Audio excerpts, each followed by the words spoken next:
Welcome to New England Dream House. I'm Jenny Johnson. We're talking stone today. We start with a dream house built on solid bedrock in the Granite State.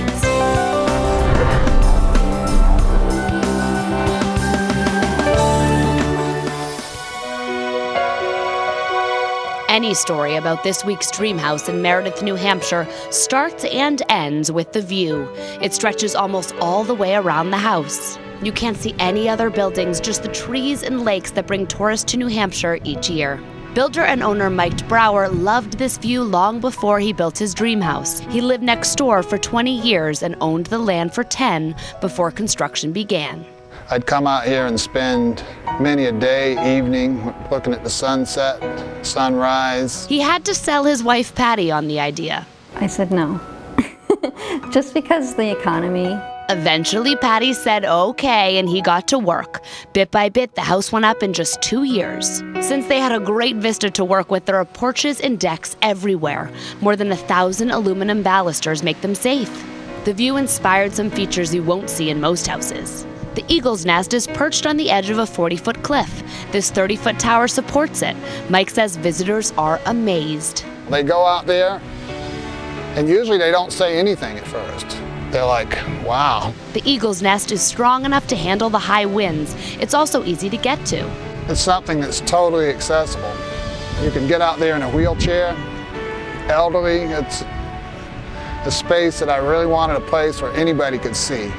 And people aren't the only visitors. There's a family of vultures. I know it sounds pretty bad, vultures, but they're actually very elegant to look at. Mike is addicted to watching wind and other weather from his house. He's photographed everything from giant rainbows to blankets of fog. There was a storm that formed some tornadoes. I was able to watch 2 storms converge. The sun was shining right through the center with rays of light, and then they both converged. Get ready for another amazing view just right up a flight of steep stairs. Off the master bedroom is a private observation area that we call the Belvedere. If you go up there, you can see basically probably a 350-degree view. In this direction, you can see Lake Winnipesaukee, and over here is Pickerel Pond. You can see the outdoor pool really well from up here. It's got walls around it so people are sheltered from the wind. This pool area is just so relaxing because you have full sun from 5 o'clock in the morning until 8:30 at night. The pool is designed so it could easily be turned into an indoor pool.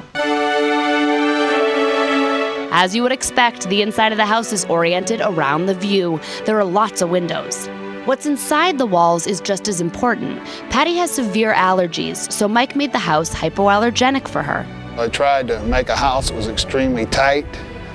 It has insulated concrete walls all the way to the roof. 2.5-inch thick styrofoam insulation panels surround the concrete. The tight envelope keeps the wind out. You can't even hear it. This makes the house cheaper to heat and cool. An air exchange system keeps the air fresh. Some of the interior design came about in an unusual way. In 2008, the Humane Society of New Hampshire asked the Browers to let them use the home as a show house before they moved in. Patty says it was an interesting experience. Every day we came home, it was a new discovery. When the show house ended, they got to keep the wall coverings and other favorite souvenirs.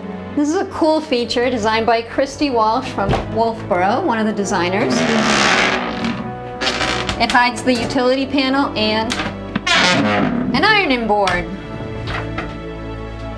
They bought some other show house furnishings like this swing. You can actually use it and it's decorative too. And how many people have a swing in their house?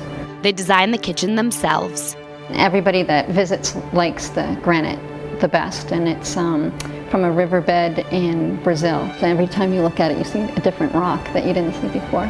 There's more great stone in the master bathroom. Patty asked Mike to put in this pebble shower floor. It's super soothing to the feet. And the radiant heat is wonderful because it gets really cold here. And take a look at the view from the tub.